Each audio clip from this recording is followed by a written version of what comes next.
ইসকনের বহিষ্কৃত নেতা, বহিষ্কৃত আমরা একটু যোগ করবো, কথাগুলো বারবার বলতে হবে। শিশু যৌন নিপীড়নের দায়ে বহিষ্কৃত নেতা জনাব চিন্ময় কৃষ্ণ দাসের শুনানিতে আইনজীবী ছিলেন না। এটা নিয়ে বহু ঘটনা ঘটছে এবং আমরা এই ব্যাপারটা একটু খেয়াল করবো এবং আমাদের সরকারের উচিত হবে খুব সিরিয়াসলি এটা খেয়াল করা। আমরা জানি জনাব চিন্ময়ের জামিন চাওয়ার জন্য তাকে আদালতে তোলা হয়েছিল, কিন্তু তার পক্ষের আইনজীবী সেখানে উপস্থিত না থাকায় শুনানি না হয়ে পরবর্তী দিন ধার্য করা হয়েছে প্রায় 1 মাস পর, 2 জানুয়ারি। এখানে কেউ তার শুনানিতে অংশগ্রহণ করতে যখন আসেননি, তখন প্রথম আলো রিপোর্ট বলছে শুনানিতে কেন অংশ নেননি জানতে চিন্ময় দাসের আইনজীবী শুভাশিস শর্মার মুঠোফোনে একাধিকবার ফোন করা হলেও সংযোগ পাওয়া যায়নি। আদালত প্রাঙ্গণে উপস্থিত ছিলেন কোতোয়ালি থানার ওসি আব্দুল করিম। তিনি বলেন কোনো আইনজীবী তার কাছে কোনো অভিযোগ করেনি। এখানে অবশ্য সনাতনী যে জাগরণী মঞ্চ আছে তারা ভয়ঙ্কর অভিযোগ করেছেন, আমরা সেই জায়গায় আসব। কিন্তু এর মধ্যেই ভারতের মিডিয়াতে কি ধরনের মিথ্যা প্রোপাগ্যান্ডা হচ্ছে তার ব্যাপারে একটু বলা যাক। যে একজন আইনজীবী আহত হয়েছেন, সেই আহত আইনজীবীকে দেখিয়ে বলা হচ্ছে ইনি চিন্ময়ের আইনজীবী এবং তিনি চিন্ময়ের আইনজীবী হওয়ার কারণে হামলার শিকার হয়েছেন। এটা পরবর্তীতে ডিবাঙ্কড হয়েছে একটা ফ্যাক্ট চেকিং অর্গানাইজেশন, তারা বলছে এটা একেবারেই ঠিক না। আমি একটু পড়ি। রিউমার স্ক্যানারের অনুসন্ধানে জানা যায় রমেন রায় কারাবন্দী চিন্ময় কৃষ্ণ দাসের আইনজীবী নন। আর আইনজীবী রমেন রায় আহত হয়েছেন ঠিকই, তবে সেটা গত রাতে হামলায় নয়। তিনি গত 25 নভেম্বর ঢাকায় সংঘর্ষে আহত হন। ফেসবুক পোস্টে রিউমার স্ক্যানার জানায় বিভিন্ন ভারতীয় গণমাধ্যম এবং এক্স অ্যাকাউন্টে ছড়িয়ে পড়া খবরে দাবি করা হয়েছে রমেন রায় কারাবন্দী চিন্ময় দাসের আইনজীবী। চিন্ময় কৃষ্ণ দাসের পক্ষে আইনি লড়াই করার কারণে তার উপরে হামলা হয়েছে। ইসকন কলকাতার মুখপাত্রের এক্স পোস্টের বরাতে খবরটি সঠিক নয়। খেয়াল করি, ইসকন কলকাতা নিজে এটা ছড়িয়েছে। এটা একেবারে দায়িত্ব জ্ঞানহীন কেউ, কোনো ব্যক্তি তা না, তারা ছড়িয়েছে। এবং পরবর্তীতে আমরা দেখেছি ভারতের বিভিন্ন মিডিয়ায় রিটুইট তো হয়েছেই, বিভিন্ন মিডিয়ায় এটা আসলে দেখানোর চেষ্টা করা হয়েছে। পোস্টে রিউমার স্ক্যানার আরও বলছে রমেন রায় যে চিন্ময় কৃষ্ণ দাসের আইনজীবী নন সেটা সনাতনী জাগরণ জোট ও রিউমার স্ক্যানার নিশ্চিত করেছে। আচ্ছা, এখানে সনাতনী জাগরণী জোট আবার জনাব চিন্ময়ের আইনজীবী না পাওয়া নিয়ে একটা ভয়ঙ্কর অভিযোগ করছেন। সেটা হচ্ছে থাকতে দেয়া হয়নি। আমি একটু পড়ি। ইতিমধ্যে চিন্ময় কৃষ্ণ দাসের পক্ষে যেসব আইনজীবী অংশগ্রহণ করেছিলেন তাদের মধ্যে 70 জনকে মামলায় আসামি করা হয়েছে এবং অন্যদের বিভিন্নভাবে হুমকি দেওয়া হচ্ছে, যা সম্পূর্ণ আইনের শাসন ও মানবাধিকার লঙ্ঘনের শামিল। মামলার আসামি হতে পারেন কারণ ওই দিন আদালত চত্বরে যে কেওস তৈরি হয়েছে, যে মব তৈরি হয়েছে, তার মধ্যে আইনজীবী থাকার সম্ভাবনা অবশ্যই আছে এবং যেহেতু মামলা হয়েছে থাকতেই পারে। কিন্তু তারা বলছেন হুমকি দেওয়া হচ্ছে। এটা ভয়ঙ্কর ব্যাপার। বিবৃতিতে তীব্র নিন্দা, প্রতিবাদ, চরম উদ্বেগ, ক্ষোভ ও হতাশা প্রকাশ করে সরকারের পাশাপাশি আন্তর্জাতিক সংস্থার সহযোগিতা তারা কামনা করছেন। বিবৃতিতে বলা হয়, 3 ডিসেম্বর চট্টগ্রাম বিজ্ঞ মহানগর দায়রা জজ সাইফুল ইসলামের আদালতে বাংলাদেশের সম্মিলিত সনাতনী জাগরণী জোটের মুখপাত্র চিন্ময় কৃষ্ণ দাস ব্রহ্মচারীর জামিন শুনানি ছিল, কিন্তু চিন্ময় কৃষ্ণ দাস ব্রহ্মচারীর পক্ষে কোনো আইনজীবীকে আদালতে অংশগ্রহণ করার সুযোগ দেওয়া হয়নি। একজন আসামির পক্ষে আইনজীবী নিয়োগ আইনের বিধান, সেখানে সনাতনী সম্প্রদায়ের একজন ধর্মীয় গুরুর আইনজীবী নিয়োগের ও শুনানিতে বাধা দেওয়ার ঘটনা বিচার বিভাগকে প্রশ্নবিদ্ধ করে।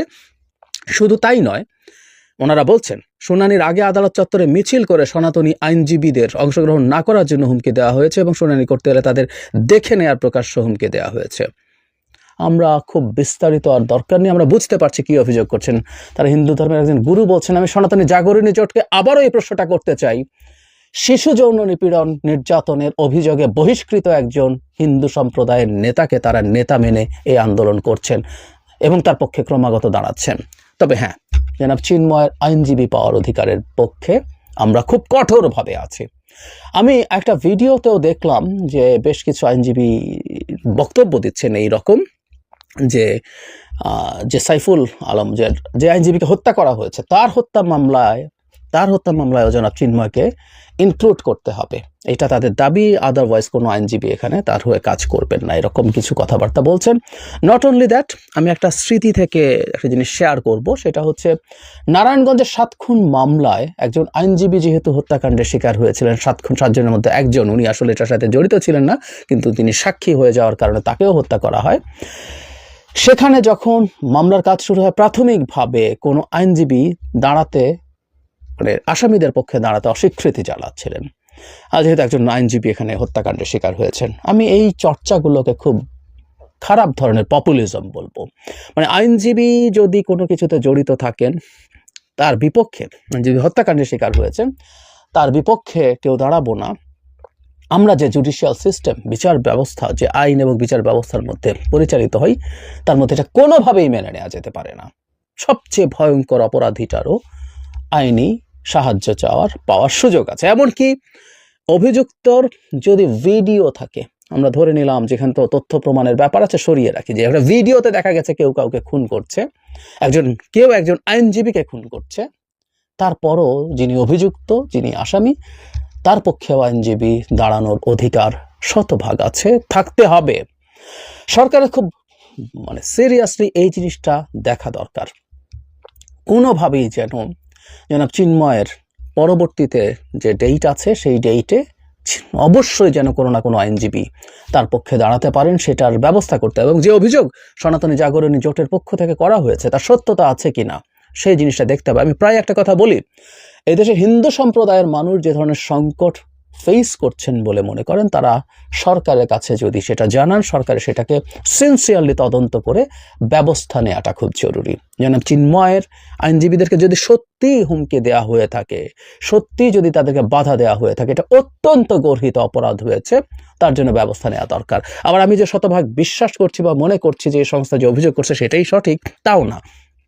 কারণ তারা সাম্প্রতিক সময়ে এই সরকারকে ডিস্টেবিলাইজ করার চেষ্টা করেছেন বলে আমি বিশ্বাস করি। তাদের 8 দফা প্রসঙ্গে আমি বলেছিলাম, তারা সরকারের সাথে বসতে পারতেন, ধর্ম উপদেষ্টা হোক, প্রধান উপদেষ্টা হোক। এই পুরনো 8 দফা এমন না যে এটা নতুন করে সরকার বাতিল করেছে, এটা পুরনো দফা। সো প্রচন্ড কেওটিক একটা আনস্টেবল সিচুয়েশনের মধ্যে তারা আরো বেশি আনস্টেবল সিচুয়েশন তৈরি করছিলেন। সুতরাং আমি তাদের উদ্দেশ্য নিয়ে আমার মধ্যে সিরিয়াস ধরনের প্রশ্ন আছে। তারপরও তাদের এই অভিযোগটা তলিয়ে দেখা জরুরি, এবং বিচারটা তাদের জন্য যাতে সঠিক বিচার পান, সঠিক আইনের দৃষ্টিতে সঠিক শাসন পান, সেই জিনিসটা নিশ্চিত করতে হবে। এবং আমরা দেখছি যে ভারত বসে আছে প্রত্যেকটা জিনিস ব্যবহার করার জন্য, এবং এটা আস্তে আস্তে গ্লোবালি যাবে। আইনজীবী না পাওয়া, আইনজীবীকে হুমকি দিয়েছে, এগুলো গর্হিত সব অপরাধ। এর মধ্যে আমি একটা জিনিস যোগ করতে চাই, এটা আমাদের জন্য খুবই লজ্জার হয়েছে। আমাদের বিচারাঙ্গনে তথাকথিত আইনজীবীরা, আমি এদেরকে তথাকথিত বলি, ওনারা নাকি আইনের শাসন নিশ্চিত করবেন একটা দেশে। আইনজীবীরা গিয়ে হামলা করছেন অভিযুক্ত আসামির ওপরে। নট অনলি দ্যাট, আওয়ামী লীগের পক্ষে দাঁড়ানো বেশ কিছু আইনজীবী, আওয়ামী লীগের বিভিন্ন নেতাকর্মীদের পক্ষে দাঁড়ানো আইনজীবীরা আদালত চত্বরেই হেনস্থার শিকার হয়েছেন, এরকম রিপোর্টও আমাদের সামনে এসছে। এটা করেছেন অন্য আইনজীবীরা। মানে আমাদের আইনজীবীরাও যদি এরকম তৃতীয় শ্রেণীর মানসিকতা দেখান, যারা একটা স্টেট বোঝেন না, তাদের কাছে আমাদের এক্সপেকটেশন অনেক বেশি। আইন, সংবিধান, বিচার, এগুলো আমাদের চাইতে তারা অনেক ভালো বুঝবেন, কিন্তু না, তারা রাস্তার মবের মতো যদি আচরণ করেন, এগুলো খুবই প্রবলেম্যাটিক। তো সেই প্রেক্ষাপটেও আমি বরং এভাবেও বলবো, এটা অন্য অপরাপর ভয়ঙ্কর অভিযুক্ত যেসব আসামি আছে, তাদের পক্ষে অন্য আইনজীবী দাঁড়ানোর ক্ষেত্রে তো ভীতি তৈরি করতেও পারে। সরকারের উচিত ছিল আগে যেসব ঘটনা ঘটেছে ওইসব আইনজীবীর বিরুদ্ধে কঠোর ব্যবস্থা নেওয়া, কিন্তু সরকার নেয়নি। সেই না নেওয়ার জন্যই ভবিষ্যতে একই ধরনের ঘটনা আরো ঘটতে পারে। আমি এটা শুধুমাত্র জনাব চিন্ময়কে বলছি না, এটা একটা মেজর প্রবলেম।